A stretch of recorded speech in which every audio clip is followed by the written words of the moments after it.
Morning guys, Steve out here, hope you're all good. I'm pretty good. About 10 to 11 on Friday morning. Just going to bring you a quick review of Designated Survivor episode 4, The Enemy. Pretty good, last week obviously I was saying to you guys I think the show needed to pick up a bit, and episode 3, the confession was a little bit of a lull. We needed to start getting some action, and boy, did we get action.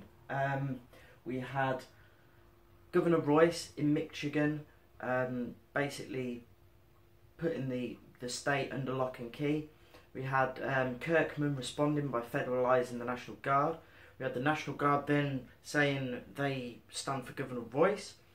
And then basically the President's special advisor did a little flip trick, got some Muslim protesters to the airport, got Governor Royce on a plane for a sit down with Kirkman, and Kirkman, 4 episodes in, goes from Mr. Nice Guy to Mr. Ruthless. You're going to prison for treason. You know what treason will mean for somebody in the United States? That means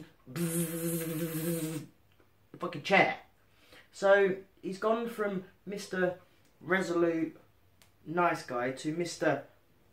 I'm going to show the other 49 governors that they can't mess with President Kirkman. Aaron's rubbing off on him. I quite like it.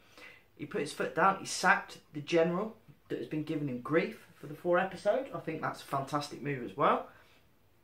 The general said something along the lines of, if there's a snake in your kitchen, you don't invite it for dinner, you cut its head off. Kirkman turned round and said, yeah, this is my kitchen. You're fired, General. I thought that was pretty smooth. Cal Penn, who's playing Seth, took over as the press secretary. He's doing a really good job. Aaron offered him the job because he's a Muslim, and it'd be good to have a Muslim face in the press secretary role. But Kirkman then persuaded him otherwise and said, it's not because you're Muslim, it's because you're a great guy. And I'm actually warming to Seth's character. He's not I originally thought he was kind of a token, which is how Aaron is portraying him, but he's actually really growing into this role. So fair play, Cal Penn. On the FBI side of things, the investigation into the Capitol bombing. I can't remember her name. Is it Victoria? Yeah, Victoria. She was all over Governor McLeish, the one who survived, and it turned out he wasn't in his seat. She goes over to his house. Her boss tells her to stop trying to nail him because she's grieving. She goes over to his family home, and the wife gives this cockamamie story about her losing her kid in a shopping mall, and she was ringing him over and over, and he must have got up to answer a call. Vicky then goes and checks the phone records, and it turns out that he did get a lot of phone calls. So she asks to be reassigned, loses all faith. She thinks she just wanted Matey to be guilty so she could blame her partner's death on someone.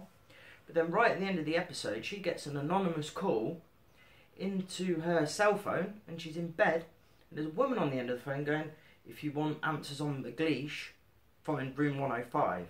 Find room 105. Find room 105. You're like, yeah, there's more to this. That McLeish, she's guilty of something. That story that his wife told was so blatantly rehearsed. It was good acting, actually, on the lady's part to get it across as it being rehearsed. He was playing the, oh, is this anything to do with me, kind of line. But I don't think anyone's falling for that shit, are they? The President's wife asked Hookstraten for a favour, which is going to come back to bite her on the ass, I'm pretty sure.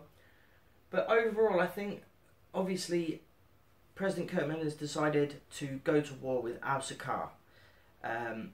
Obviously, one of their agent Safarian, found evidence that the bomb found on the site of the Capitol building had the same signatures as a bomb found in this Algerian compound. The Algerian president denied Nasser, the leader of Al-Sakar, was in Algeria. So right at the end of the episode, President Kirkman turns to Admiral and says, you're in charge, you're the Admiral in charge, I want you to put us on a war footing. So he is going to go and bomb Algeria, he's going to go and bomb Al-Sakar, it's blatantly not Al-Sakar, unless there's American agents working with Al-Sakar. But I really don't see. I think this is an inside job.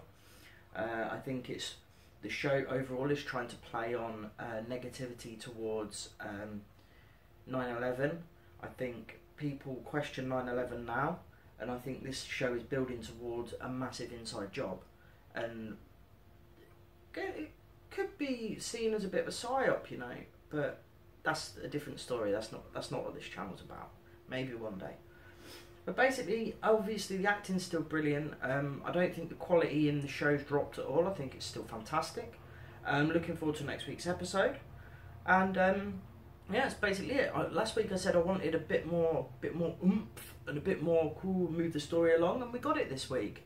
Aaron and the President's Special Advisor, they seem to be developing a little bit of a relationship, but obviously that's pretty obvious, because they hated each other at the start, so they will be fucking by the end.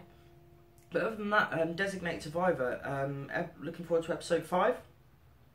It's certainly not the worst thing on TV at the moment. Flash. So yeah, I will see if I can do a trailer breakdown for next week. But other than that, guys, I will see you back here next week. Peace out. Long live President Kirkman. Vote for him, second term. Cheers.